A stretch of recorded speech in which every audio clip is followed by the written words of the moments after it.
Police in India have arrested at least 25 people after a man was killed by a mob over suspicions that he and his companions were child kidnappers. It happened in the southern state of Karnataka in a town called Bidar. The men had reportedly given some children chocolates when people spread a message via WhatsApp that they were kidnappers. Now, if you're a regular viewer, you'll know this isn't the first such attack. Attacks like this have been happening across India, at least 20 deaths linked to WhatsApp rumours about child kidnappers in the last 3 months alone.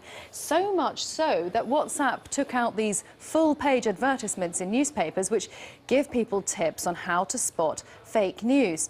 Here's the BBC's Sangeeta Rajan with more.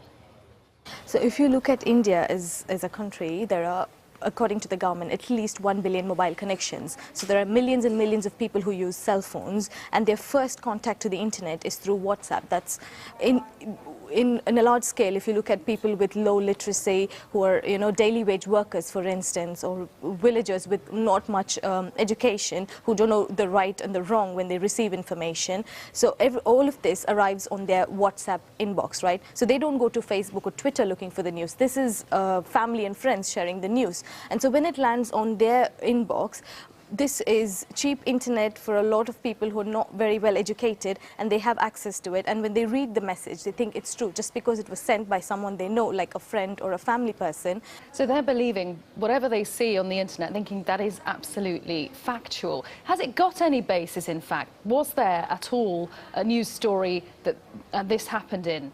So there has been separate, child abduction cases, but nothing through WhatsApp. Whatever has come through WhatsApp, as far as I've read, as far as the stories that I've seen, is all fake news. So even like we've covered this in the BBC. You remember the fake video from Pakistan that was shared in India, which people thought was something in India. It was a public awareness video about child abduction, but people in India thought it was something that was filmed in India. So most of it's just fake news. And what is the government or anybody doing about this to try to stop this? So it is a really hard thing for the government, because WhatsApp is an end-to-end encryption. That means whatever the person sends, I mean, if it's between two people, right? The one who sends and the one who reads, and these are the only two people who can see what's being sent, right? Even WhatsApp servers don't save them. That's what WhatsApp says. We don't have any information on what's being shared. So the government has basically no data, and it's being shared in large numbers. And forwarding on WhatsApp is very simple, right? It's just 2 clicks. The minute you see a message, you click and you forward to your friends.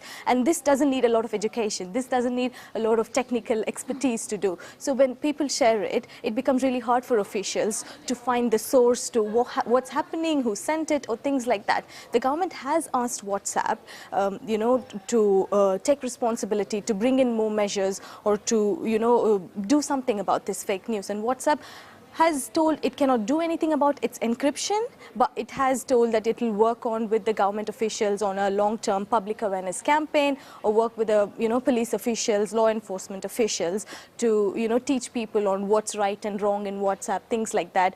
And even recently, WhatsApp has brought in a new tag saying forwarded. Every time someone forwards a message, it says forwarded. But looking at a large scale like India, looking at the large scale of daily wage workers or uneducated people who are having access to that, will they understand just because it's forwarded, is it true or lie? It still raises questions. It's not, I don't know if we are near to stopping this whole, streak of violence. Sangeeta Rajan.